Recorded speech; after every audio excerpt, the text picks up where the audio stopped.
I was standing in the living room of the house I'd helped save 3 times.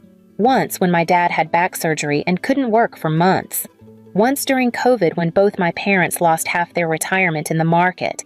And once last spring when the furnace went out just before a cold snap and I wired the contractor the full cost before they even called to ask.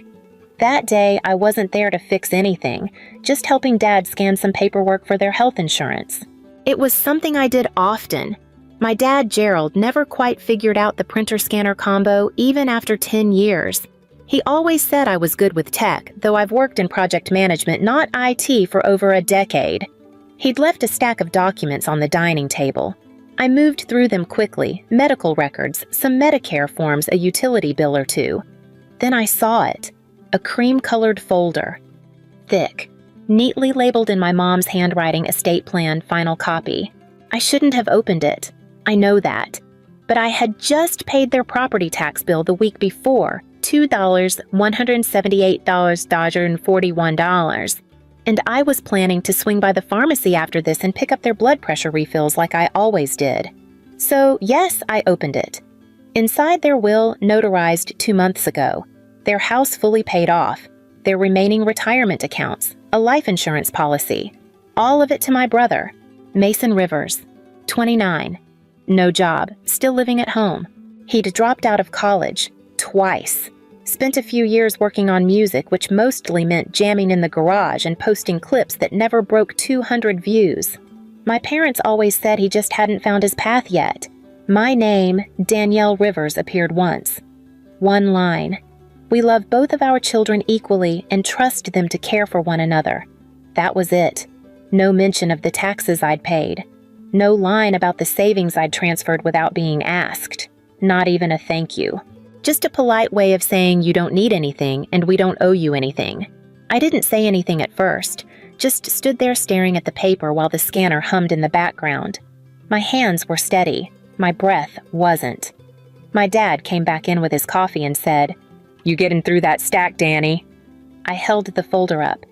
"Is this how it is, Dad?" I asked quietly. "Everything to Mason." He froze, coffee halfway to his lips. Then he sighed one of those long, exhausted sighs that meant he already knew what I found. "It's not what you think." I didn't answer, because it was exactly what I thought. I didn't press him, not right away. Dad just stood there holding his coffee like it might explain something. Then he mumbled, "We figured you'd understand. You're doing well, Danielle. You've always done well. That's what they always said when they didn't want to explain. You've always done well." Translation: You don't get to want more. I left the folder on the table and stepped outside to breathe. The porch swing creaked a little when I sat down. I had replaced that swing myself 2 summers ago. Same week, the deck railing gave out and I paid a contractor to fix it because Mason said he was between paychecks again. Back then, I didn't mind. I was raised to take care of things, to step up. I grew up in this same house. Shared a room with Mason until I was 13 when Dad finally finished the basement. I still remember the day we painted the walls blue together, Dad, Mason, and I. Mom brought us lemonade and said, "Look at our little team." Some team. I stayed in Nashville after college because Mom said she couldn't sleep when I was too far away. I turned down a job in Boston even after they offered me more money and a faster track to leadership. I told myself family mattered more. They never asked me to sacrifice. They just never told me it wasn't required. There were the little things paying for their car insurance when they were short buying them groceries when the SNAP renewal got delayed, calling the credit card company when the late fees hit. And the big things like wiring $11,000 from my savings to catch them up on the mortgage 4 years ago. I did it without question. I just wanted them to feel safe, secure, not worried. And now, after all of that, I was a footnote. I sat on that porch swing staring at the old oak tree across the yard. Mason carved his initials into it once. MR plus HH for some girl from his second high school. I wonder if he ever helped pay for that tree to be trimmed. I wonder if he even knew it cost $800 last year after a storm nearly split it down the middle. Did they ever think about what I gave up? Not just the money, but the ease, the peace, the life I could have built somewhere else. Or did they just see me as the one who didn't need asking because I always showed up first? I didn't go back inside. The porch swing creaked once beneath me, then settled. I could still hear the hum of the scanner through the screen door. A few minutes later, Mom stepped out. She wore the same pale blue cardigan she always wore when she needed to say something heavy. The one from the Christmas I gave her a gift card and Mason gave her a burned CD.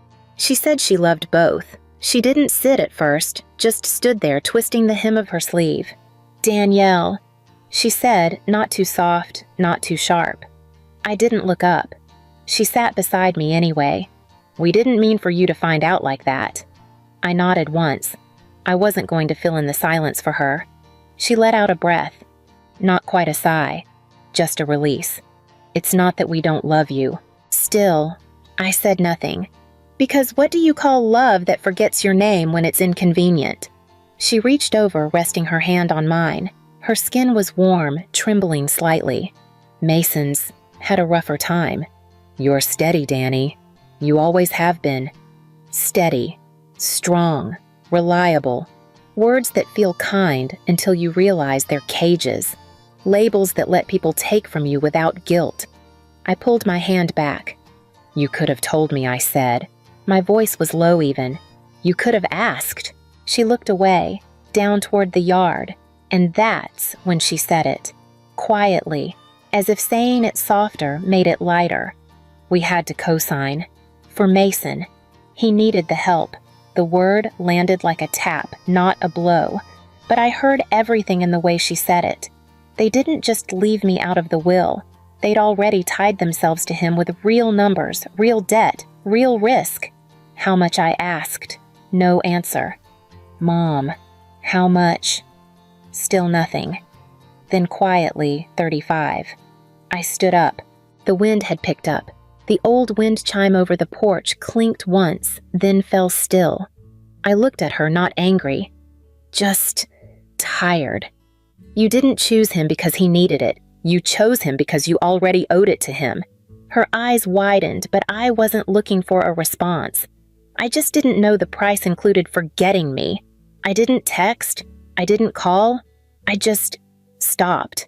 That week, I canceled the auto deposit I'd set up for their utility bills. I deleted the calendar reminder to reorder their medications. I paused the grocery account that delivered every Thursday at 4. Nothing dramatic, no big declaration, just a quiet shift, an empty space where I used to be. I thought they might notice right away, but a week passed. Nothing. By the second week, I started getting the first messages. Dad's text came first. "Water bill came in higher this month. Can you check the account I didn't answer?" Then, "Mom, we're out of the low-sodium crackers you always bring." Mason forgot. I left it unread. They weren't concerned. Not yet. They just assumed I was busy, or moody, or tired from work. Maybe they thought I needed space. Maybe they thought I'd come back like always. The third week, the tone changed. Danielle, Mom wrote, "The mortgage is due. Can you send what you usually do?" She didn't say hello, didn't ask how I was, just a line, a number, a need. I stared at the message for a long time, then I typed, "Ask Mason. It's his house now." I hit send, didn't wait. 5 minutes later, she called. I let it ring. Another message, "Please don't be like this. We need to talk." But there was nothing left to talk about. They'd made their decision. I was just finally living like it mattered. That evening, Mason chimed in. "Danny, don't make this a big deal. Just help them like always. Like always. Like routine. Like reflex. Like I was never more than a reliable background noise." I wrote back, "You're the one they chose, Mason. So be the choice." He didn't reply. The next morning, I woke up to a transfer request. From Mom. $3,200. Exact amount of the overdue mortgage and penalties. No message. No note. Just the number. I declined it. A minute later, the phone rang again. Then again. Then this. "We could lose the house if you don't help us." And finally, from Dad. "You'd let your parents go homeless." I almost laughed. They weren't homeless. They were just uncomfortable. For the first time, they were learning what I'd carried. Quietly, without asking. I turned off my phone. They didn't lose me when they wrote me out of the will. They lost me when they assumed I'd keep giving after that. A week of silence passed after I declined the transfer request. No calls, no texts.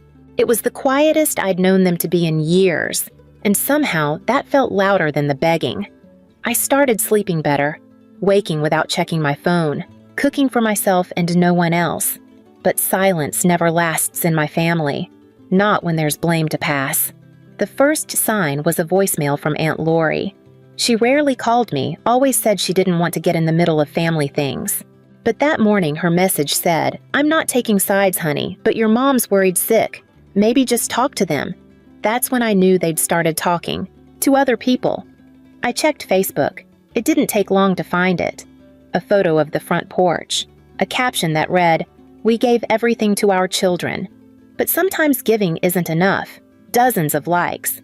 A few concerned comments. One from Mason. Some people think family is about money.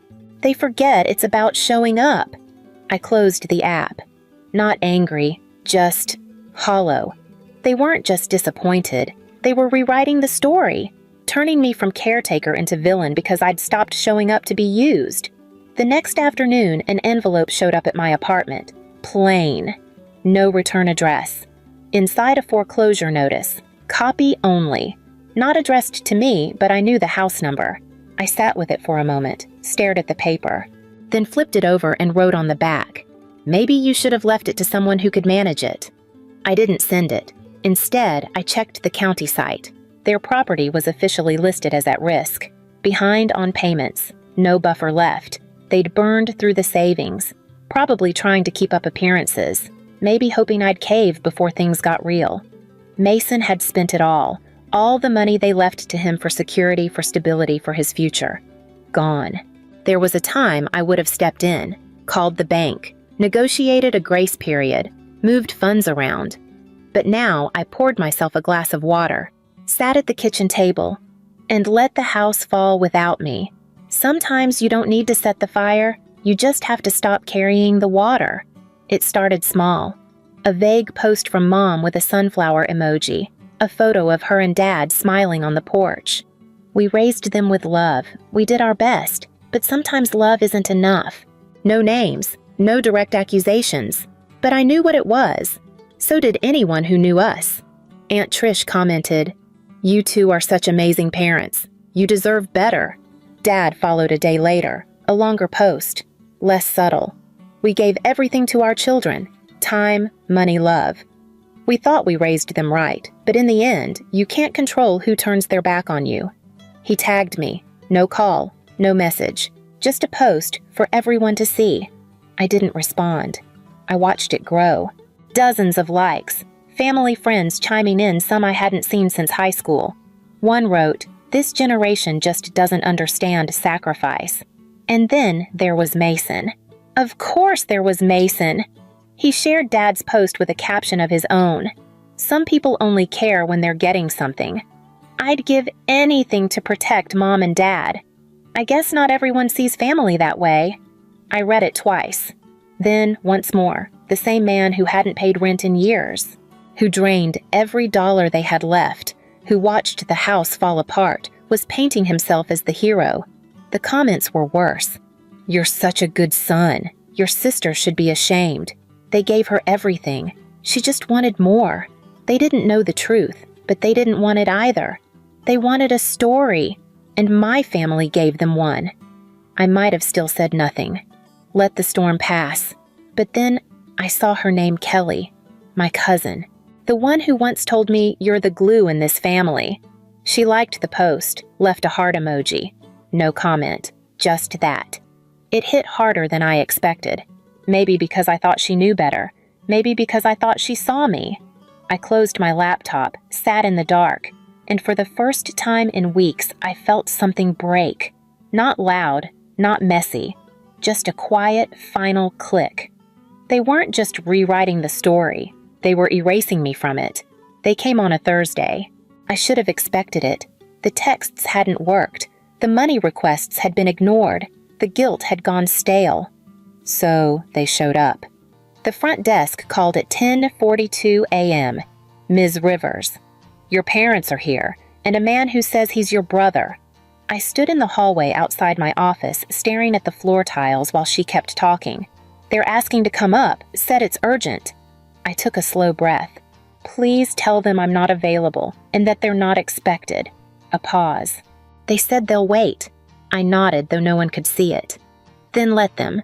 20 minutes later, my phone buzzed. A text from Mom. We're downstairs. Open the door. Another. We're not leaving until we talk to you. I didn't rush. I finished the meeting I was in, answered 2 emails, then walked downstairs. They were by the building entry, standing too close together like they'd rehearsed it. Dad stiffened upright like he was holding in a lecture. Mom clutched her purse in both hands, eyes scanning. Mason looked like he'd rather be anywhere else. They all turned when I stepped through the door. No one spoke right away. I stayed where I was, arms crossed, calm. Danielle Mom said, her voice already on edge. We need to talk. I looked at her, then past her. The street was quiet. A delivery van rumbled by in the distance. I didn't answer. Dad cleared his throat. You'd really let us lose the house over this. I let the words sit. Then, you really thought I wouldn't. He opened his mouth, but I cut him off. You left me out. You handed everything to Mason. Now you're here asking for the same support I gave for years without question. No one responded. Mom stepped forward, voice softer now. We thought you'd understand. You've always been strong. I nodded. You used that as an excuse to forget me. Mason finally muttered something. I didn't catch it all, something about not asking for any of this. But you took it, I said. He looked away. Dad's hands were on his hips now, impatient. We fed you, raised you. You owe us something. I almost laughed. I paid that debt. Every month, every year. And you erased me anyway. Mom's lip trembled. We didn't mean to hurt you. I took one step closer. Then why did you wait for me to disappear before realizing I was the one holding it all up? They said nothing.